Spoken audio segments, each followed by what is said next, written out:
Hello बच्चों, let's read the question. The question says explain the process of unification of Italy.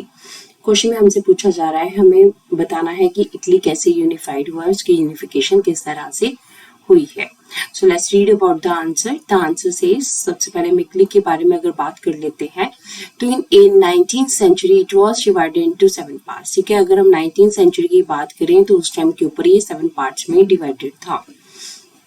तो अगर 7 parts की यहाँ पे हम बात करते हैं तो 7 पार्ट्स में हमारे पास ये 7 पार्ट्स हमें यहाँ पे नजर आ रहे हैं इटली के. तो ये इटालियन स्टेट्स है बिफोर द यूनिफिकेशन ऑफ 1858 की यूनिफिकेशन से पहले हमारे पास ये 7 पार्ट्स थे. अब ये 7 पार्ट्स कौन कौन से थे, लेट्स रीड अबाउट इट. तो हमारे पास जो मेन पार्ट्स थे देवर Sardinia Piedmont ruled by Italian Prince Victor Emmanuel II. अब यहाँ पे सिर्फ सर्डीनिया पीडमोंट का एक ऐसा एरिया था जो कि इटालियन, जो इटली के मेन प्रिंस थे उनके पास था, जिनका नाम विक्टर एमेनुअल II था. बाकी कोई भी एरिया उनके पास नहीं था, तो सिर्फ एक पार्ट उनके पास था. सेकेंड में अगर हम देखें तो ऑस्ट्रियन हैबिसबर्ग अंपायर थी नॉर्दर्न साइड में. ठीक है, जो नॉर्थ साइड थी ये पूरा का पूरा किसके पास था, ये ऑस्ट्रियन हैबिसबर्ग अंपायर के पास था. थर्ड अगर हम देखें तो बर्बन डायनेस्टी जो है स्पेन की, ये साउथ में थी.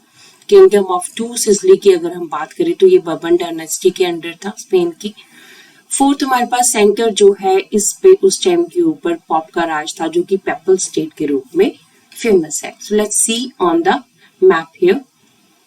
मैप के ऊपर अगर हम देखें तो हमारे पास ये जो एरिया है, ठीक है, दिस इज सर्डिनिया पीडमोंट. सिर्फ ये एरिया जो है किंग विक्टर एमेनुअल II के पास था.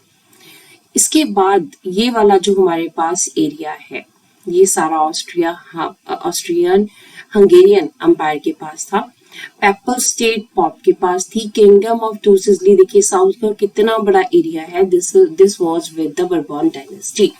तो 7 पार्ट्स में ये डिवाइडेड था, इसको यूनिफाइड करना था. It was not an easy task, ये इजी टास्क नहीं था. तो किस तरह से ये प्रोसेस हुआ, let's read about it. So contribution अगर हम देखें यहाँ पे फेमस पर्सनालिटीज, बहुत सारी पर्सनालिटीज इसमें कंट्रीब्यूटेड उन्होंने किया. इनमें से सबसे नंबर 1 के ऊपर हमारे पास आते हैं जिउसेप्पे मैजिनी. ठीक है, सो जिउसेप्पे मैजिनी जो है ही was born in Genoa in 1807 में उनका बर्थ हुआ था. He became a member of secret society of Carbonari की सीक्रेट सोसाइटी के वो मेंबर बने. ठीक है, सीक्रेट सोसाइटीज क्या होती है, जो अंडरग्राउंड वर्क करती है, रेवोल्यूशनरी सोसाइटीज होती हैं. So he was also a revolutionary. So that's why he became the member of Secret Society of Carbonari. At the age of 24, he was sent to exile in 1831 for attempting revolution in Liguria. In 24 years की as में उसे exile देश से बाहर निकाल दिया गया. क्यों 1831 में, क्योंकि उसने क्या किया था, उसने लिगुरिया में रेवोल्यूशन करने की कोशिश की थी, जिसकी वजह से यहाँ की गवर्नमेंट ने उसे एग्जाइल में भेज दिया था कि इसको देश से बाहर निकाल देना चाहिए. सो नेक्स्ट हमारे पास है ही फाउंडेड 2 more सोसाइटीज. ठीक है, जब वो एग्जाइल में थे तो इन्होंने 2 और सोसाइटीज बनाई. वो कौन सी सीक्रेट सोसाइटीज थी, एक यंग इटली था मर्सिलिस में, दूसरा यंग यूरोप था बर्न में. तो ये दोनों सोसाइटीज भी क्या कर रही थी, इनके मेंबर्स कौन होते थे, अलग अलग जो है फ्रेंच है, जर्मन है, इटालियन है. तो ये लोग जो एजुकेटेड लोग थे इनके मेंबर्स थे. सीक्रेट सोसाइटीज वर्क कर रही थी रेवोल्यूशन के लिए. सो उसकी अगर आइडियोलॉजी की हम बात करें, मैजिनी की आइडियोलॉजी क्या उसकी सोच थी, तो what was his thought, he believed that God had intended nations to the natural units. तो उसका क्या मानना था कि भगवान जो है ना, उसने क्या किया हुआ है, नेशंस को एक जैसा बनाया हुआ, उसमें कोई उसने डिवीजन नहीं की हुई है, नेचुरल यूनिट्स बनाई हुई हैं. So Italy should also be unified, तो इटली भी यूनिफाइड होना चाहिए, not a patch work of nation. ये भी पैच वर्क नहीं होना चाहिए, ये छोटे छोटे टुकड़ों में बटा नहीं होना चाहिए. ओवरऑल वो क्या चाहता था कि ये जो टुकड़े बटे हुए हैं वो सारे यूनाइट हो जाए. अब मैजिनी के बारे में मैकेनिक क्या कहते थे, he said the most dangerous enemy of our social order. हमारी सोसाइटी का सबसे बड़ा अगर दुश्मन है ना तो वो मैजिनी है. इसको बाहर निकाल देंगे तो यहाँ पर क्या हो जाएगी, यहाँ पे शांति हो जाएगी. So the failure of 1831 and 1848 revolutionary uprising led the king to unite Italy. अब क्या हुआ, यूसेपी मैजिनी ने अपने एफर्ट्स तो बहुत किए, लोगों को ऑर्गेनाइज तो बहुत किया, बट 1831 का रेवोल्यूशन 1848 का रेवोल्यूशन, दोनों जो है उसके रेवोल्यूशन क्या हुए, दोनों फेल हुए। अब किंग को ऐसे लगने लगा कि this is his responsibility to unite the Italy, no one else can do it, so that's why he took his step. So second number के ऊपर जो हमारे पास कॉन्ट्रीब्यूशन आती है that is of Count Camillo de Cavour. Count Camillo de Cavour की हमारे पास क्या है, कॉन्ट्रीब्यूशन आ रही है। ही बिकेम, ठीक है, हमारे पास क्या है कि he became the chief minister of Italian princely house in 1852। अब देखिए 1852 में वो क्या बना, वो सीएम बना, चीफ मिनिस्टर बना इटालियन प्रिंसली हाउस का। So he was neither a revolutionary nor a democrat. अगर हम उसकी पर्सनालिटी की बात करें, वो तो ना रेवोल्यूशनरीज में आता था ना डेमोक्रेट्स में आता था। ही स्पोक फ्रेंच, वो फ्रेंच बड़ी अच्छी बोलता था, इतनी अच्छी बोलता था, very well like other Italian educated people, जैसे बाकी इटली के लोग फ्रेंच बोलते हैं उस तरह से वो भी फ्रेंच बहुत अच्छी बोलता था, डिप्लोमेटिक प्रोसेस के लिए उसको यूज करता था।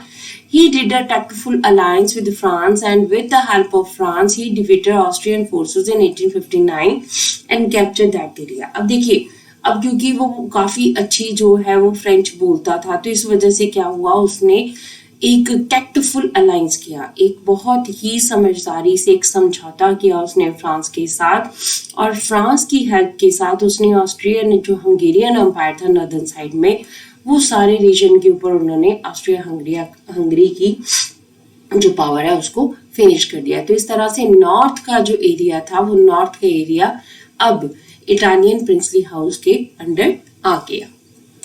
इसके बाद अगर हम बात करें तो नेक्स्ट रूल हमारे पास आता है जिउसेप्पे गैरिबाल्डी का। अब he was the central figure in Italian unification. ये बहुत इंपॉर्टेंट रोल जो है जिउसेप्पे गैरिबाल्डी ने प्ले किया है हमारे पास। क्यों? क्योंकि इन्होंने एक बहुत इंपॉर्टेंट एरिया और वहां पे बहुत इंपॉर्टेंट किंगडम को इन्होंने जो है उसके रूल को खत्म किया था। अब देखिए, अगर हम इसकी हिस्ट्री के बारे में बात करें तो 1833 में he met with Giuseppe Mazzini and join the young Italy. अब ये जिउसेप्पे मैजिनी के टाइम के ऊपर भी थे, उनको इन्होंने ज्वाइन भी किया था यंग इटली में, उनके साथ रेवोल्यूशन भी किए हुए थे। सो ही पार्टिसिपेटेड इन पीडमॉन्ट अपराइजिंग इन 1834। 1834 का जो पीडमॉन्ट अपराइजिंग हुआ था उसमें इन्होंने पार्टिसिपेट भी किया था। When uprising was suppressed, he went to South Africa and stayed there till 1848। जब वो अपराइजिंग फेल हो गया तो उसके बाद क्या हुआ कि वो साउथ अफ्रीका चला गया और साउथ अफ्रीका जाकर वो वहां पर 1848 में रहा। अब जब यहाँ पर काउंट कैमिलो डे कैवूर आए तो काउंट कैमिलो डे कैवूर के अंडर इन्होंने यूनिफिकेशन में हेल्प की। 1860 में इन्होंने क्या किया कि इन्होंने साउथ की तरफ बढ़ना स्टार्ट किया, साउथ जहाँ पे किंगडम ऑफ टू सिजलीज थी। So he defeated the kingdom of two Sicilies with the help of the local farmers. अब देखिए यहाँ पे इसने क्या किया, यहाँ पे इसने साउथ का एरिया डिफीट किया, कैसे? यहाँ के लोकल फार्मर्स की मदद से। हाउ इट वॉज, अब देखिए कहते हैं कि जो जब हमारे पास जिउसेप्पे गैरिबाल्डी ये साउथ में पहुंचे तो उस टाइम पे इन्होंने देखा कि इन्हें काफी लोगों की हेल्प की जरूरत है। जब लोकल लोग इनकी मदद करेंगे तभी जाकर जो है ये किंगडम ऑफ टू सिजलीज को यानी कि बourbon डायनेस्टी को हरा सकते हैं। तो इन्होंने अपना एक बहुत ही अच्छा जो है लेक्चर दिया, एक भाषण दिया, लोगों को मोटिवेटेड जो है लेक्चर दिया। अब इन्होंने कहा कि we have to save the लातालिया। ठीक है, इन्होंने यहाँ पे बात की कि we have to save the लातालिया, इटालियन लैंग्वेज में लातालिया। तो अब वहाँ के जो फार्मर्स थे, they were not so educated, they were not, उन्हें इतना ज्यादा नहीं पता था, इटालियन किंग के बारे में उन्हें नहीं पता था। तो उन्होंने सोचा जो लातालिया है that is the wife of King Victor Emmanuel two. तो उनकी सोच के अकॉर्डिंगली क्या था, लातालिया जो है वो वाइफ है किसकी, किंग विक्टर एमिनल टू की। अब इसकी वजह से क्या हुआ, उन्हें ये लगा कि बourbon डायनेस्टी के जो किंग हैं उन्होंने लातालिया को यानी कि किंग विक्टर एमिनल टू की वाइफ को क्या किया हुआ है, कैप्चर करके रखा हुआ है, और हमें जिउसेप्पे गैरिबाल्डी की मदद करनी है लातालिया को फ्री करवाने के लिए। क्योंकि देखिए उसने जिउसेप्पे गैरिबाल्डी ने फ्री जो है फ्रीडम की बात की, तो उन्हें लगा कि ये लातालिया के लिए यानी कि उसकी वाइफ के लिए यहाँ पर आए हैं, किंग विक्टर एमिनल की वाइफ के लिए आए हैं। तो इस तरह से एक इरोनिकल ये फ्रेज है हमारे पास, यहाँ के फार्मर्स ने मदद तो की, पर ये सोच के की कि यहाँ पर जो है किंग की वाइफ कैप्चर है।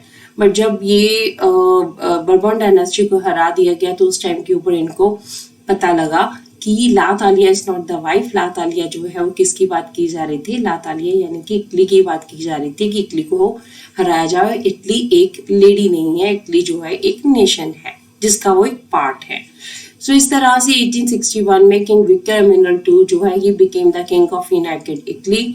और इसके साथ साथ अब देखिए हमारे पास यहाँ पर अगर हम मैप के ऊपर देखें तो ये वाला अंपायर, ये वाला जो अंपायर है हमारे पास, that was under the this was and this was under the king Victor Emmanuel II। ठीक है, ये तो उसके पास ऑलरेडी था।